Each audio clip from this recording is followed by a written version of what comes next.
dan berpendapat bahwa hal ini tidak mendukung versinya tentang kejadian tersebut. Maaf.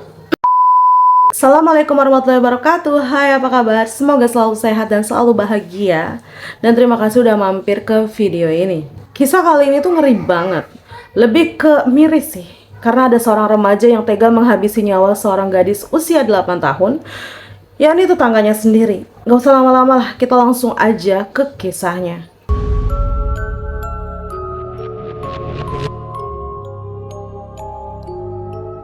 Seorang remaja pria bernama Joshua Earl Patrick Phillips yang lahir pada 17 Maret 1984. Ia lahir di Allentown, Pennsylvania dari pasangan Steve dan juga Melissa Phillips. Steve adalah seorang pecandu narkoba dan juga alkoholik. Ia adalah sosok yang kasar terhadap Josh dan juga Melissa. Bahkan selama tinggal bersama sang ayah, Josh dan ibunya ini selalu merasa ketakutan. Steve juga adalah sosok yang tidak menyukai anak perempuan. Bahkan Melissa tidak mengerti nih kenapa sih suaminya ini nggak suka sama anak perempuan. Hingga akhirnya Steve memutuskan untuk membawa keluarganya pindah dari Pennsylvania ke Florida. Sekaligus juga memisahkan Josh dari saudara tirinya yaitu Daniel dan juga Benji. Pada bulan November 1998 kala itu Josh berusia 14 tahun dan tinggal bersama keluarganya di Jacksonville, Florida.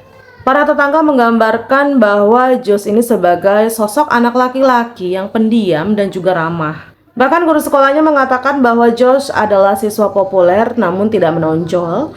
Itu menggambarkan juga sebagai orang yang menyenangkan dan juga konyol. Bukan hanya di sekolah, tapi di lingkungan rumahnya juga Josh ini dikenal sangat menyenangkan ya. Hal ini juga lah yang membuat Josh disenangi dan ia juga berteman baik dengan gadis kecil yaitu anak tetangganya yang tinggal di seberang rumahnya Josh. Gadis kecil bernama Madeline Ray Clifton atau Maddie Clifton yang lahir pada 17 Juni 1990. Menurut ibunya Maddie yaitu Sheila, Josh dan putrinya ini berteman baik dan Maddie tidak pernah punya alasan untuk takut sama Josh. Maddie Clifton yang berusia 8 tahun, yaitu tinggal di lingkungan pinggiran kota Jacksonville tempat tinggalnya di Florida, Amerika Serikat, bersama ayahnya yaitu Steve dan ibunya Sheila dan saudara perempuannya yang berusia 11 tahun bernama Jessie. Saat itu tanggal 3 November 1998, hari Selasa, Maddie Clifton yang berusia 8 tahun ini pergi bermain di lingkungan pinggiran kota Jacksonville tempat tinggalnya di Florida. Saat itu adalah hari pemilihan suara. Awalnya nih Maddie berada di sekolah dan sepulang sekolah ia langsung pulang dan tiba di rumah sekitar pukul 4:30 sore. Di rumah Maddie berlatih piano sampai ibunya yaitu Sheila ini pulang dari tempat pemungutan suara. Begitu Sheila sampai di rumah, Maddie berlari nih keluar untuk bermain. Maddie tahu dia ini nggak punya waktu lagi untuk bermain sebelum dia harus pulang lagi nih untuk makan malam. Kala itu banyak banget nih anak-anak bermain di jalan. Jadi sore itu Maddie pergi ke halaman tetangganya yang berusia 16 tahun untuk bermain baseball. Iya, tetangganya yaitu Josh. Namun singkat cerita pukul 18:20 sore, ibunda Maddie yaitu Sheila yang selesai masak kemudian memanggil Maddie dan juga Jessie untuk makan malam. Tapi sayangnya nggak ada nih tanda-tanda Maddie di halaman. Jadi Sheila bertanya kepada para tetangganya apakah mereka melihatnya. Namun nggak ada satu orang pun yang melihat keberadaan Maddie. Para tetangga kemudian membantu mencarinya, tetapi Maddie tidak terlihat dimanapun bahkan di sepanjang jalan. Sheila akhirnya menelpon 911 untuk melaporkan putrinya hilang pada pukul 18:33. Pencarian Maddie semakin intensif, bahkan ada ratusan relawan mencari Maddie, tetapi Maddie tidak ditemukan. Pada hari-hari berikutnya, ribuan selebaran dibagikan. Orang tua Maddie meminta informasi, bahkan media meliput hilangnya Maddie secara luas, dan polisi juga memeriksa para tetangga. Beberapa di antaranya diperiksa beberapa kali. Polisi juga memeriksa tetangganya yaitu Josh ya, sehari setelah Maddie menghilang. Josh ini mengatakan kepada mereka bahwa dia melihat Maddie sehari sebelum Maddie menghilang. Josh juga mengatakan kepada polisi bahwa dia tidak bermain dengan Maddie karena dia tidak seharusnya bermain dengan Maddie karena perbedaan usia mereka. Polisi juga menggeledah gudang penyimpanan dan mobil Phillips setelah Phillips atau ayahnya Josh ini tiba di rumah.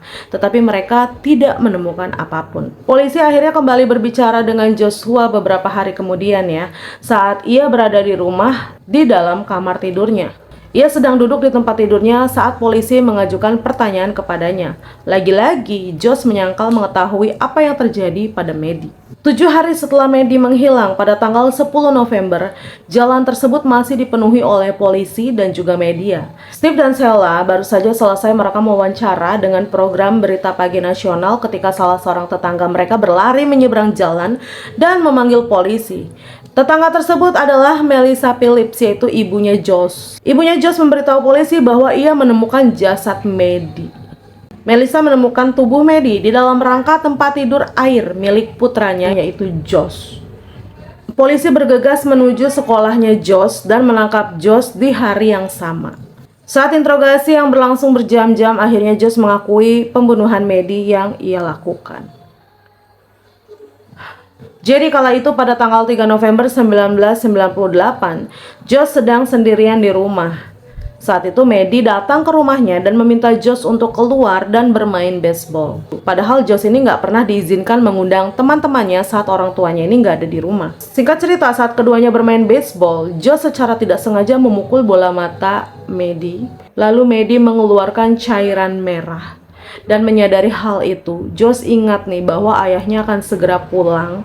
Josh pun panik dan takut karena tahu sendiri kan, Josh ini tahu kalau bapaknya gak pernah suka dengan anak perempuan. Lalu Josh yang panik kemudian memukul Maddie dengan tongkat bisbol agar Maddie ini berhenti berteriak. Ya jelas saja teriakan Maddie langsung berhenti. Kemudian Josh menyeret Maddie ke rumahnya sampai pakaian Maddie ini terlepas dari tubuh bagian bawah. Dan Josh meletakkan tubuh Maddie di bawah tempat tidurnya. Singkat cerita, Steve sampai di rumah, lalu Josh kemudian berinteraksi dengan ayahnya selama beberapa waktu. Dan saat Josh kembali ke kamarnya, ia mengecek keadaan Maddie. Ternyata Maddie masih hidup dan mengerang lemah kayak kayak gitu kali ya. Ya Allah. Mengetahui Maddie masih hidup, ia kembali ke kamar tidurnya. Lalu Josh menyingkirkan kasur dan menarik Maddie dari bawah ranjang lalu menusuk paru-parunya agar ia berhenti bernafas. Ia menusuk sebanyak 7 kali dengan pisau. Josh juga mengklaim bahwa Maddie hanya berpakaian sebagian aja, karena celana pendek dan celana dalamnya terlepas saat dia menyeret ke kamar tidurnya. Josh juga mengklaim telah membunuhnya karena dia takut pada ayahnya yang pemarah. Joshua tahu dia tidak diizinkan bermain dengan anak-anak lain saat orang tuanya tidak ada di rumah, dan dia yakin ayahnya pasti bakal marah kalau dia tahu Maddie ada di rumah mereka. Sementara itu di sisi lain, hilangnya Maddie tentu aja dilaporkan sekitar jam 5 sore di hari yang sama. Bahkan polisi dan relawan mencari Maddie selama 6 hari. Bahkan Josh juga berpartisipasi dalam pencarian tersebut. Pada tanggal 10 November 1998, Melissa Phillips, yaitu ibunya Josh, ia masuk ke kamarnya putranya ya, yaitu Josh. Dan saat ia sedang membersihkan kamar tidur Joshua dan mengira kasur airnya ini bocor, kemudian Melissa menggeledah kamar Josh dan menemukan jasad Maddie yang tergeletak mengenaskan. Nah, udah 6 hari, 7 hari ya kan, hari ke-7 ditemuin. Melissa segera meninggalkan rumah, lalu ia memanggil seorang polisi yang berada di seberang jalan dan melaporkan penemuan jasad Maddie kepada polisi. Polisi langsung menuju rumah Melissa dan masuk ke kamar tidurnya Joshua, dan saat membuka pintu mereka langsung mencium bau menyengat dari kamar tidur itu. Dan saat melihat ke dalam, mereka melihat 2 kaki kecil dengan kaos kaki putih mencuat dari dasar ranjang air Joshua. Maddie hanya mengenakan sebagian pakaian, kemejanya ditarik ke atas dan celana dalamnya berada di baliknya. Tidak hanya itu ya, penggeledahan di kamar tidur Joshua, polisi juga menemukan beberapa jenis pengharum ruangan, gulungan selotip, tongkat bisbol yang disembunyikan di balik lemari, dan juga perkakas pisau. Pengadilan mendengar bahwa tongkat bisbol dan juga pisau tersebut adalah senjata pembunuhan. Saat diadili, jaksa membantah beberapa bagian dari ceritanya Phillips. Jaksa negara Harry Sorstein menduga pembunuhan itu mungkin bermotif seksual dengan mengatakan bahwa Phillips telah membicarakan masalah seksual dengan Maddie dan kakak perempuannya yaitu Jesse. Namun hasil otopsi tidak menemukan bukti penyerangan seksual terhadap Maddie. Jaksa juga mencatat bahwa tidak ada cairan merah yang ditemukan di halaman belakang atau di bola baseball yang menurut Josh telah dia gunakan untuk memukul Maddie, dan berpendapat bahwa hal ini tidak mendukung versinya tentang kejadian tersebut. Maaf. Phillips diadili sebagai orang dewasa. Sidang dimulai juga pada tanggal 6 Juli 1999 dan berlangsung hanya 2 hari aja. Waktu yang sangat singkat karena pembela tidak menghadirkan saksi. Juri hanya membutuhkan waktu lebih dari 2 jam untuk menentukan hukuman untuk Josh, yakni penghilangan nyawa tingkat pertama. Josh kemudian dijatuhi hukuman penjara seumur hidup tanpa kemungkinan pembebasan bersyarat. Dia tidak memenuhi syarat untuk hukuman mati karena dia berusia di bawah 16 tahun. Pada tahun 1999, pembunuhan itu menjadi subjek dokumenter di 48 Hours berjudul Why Did Josh Kill?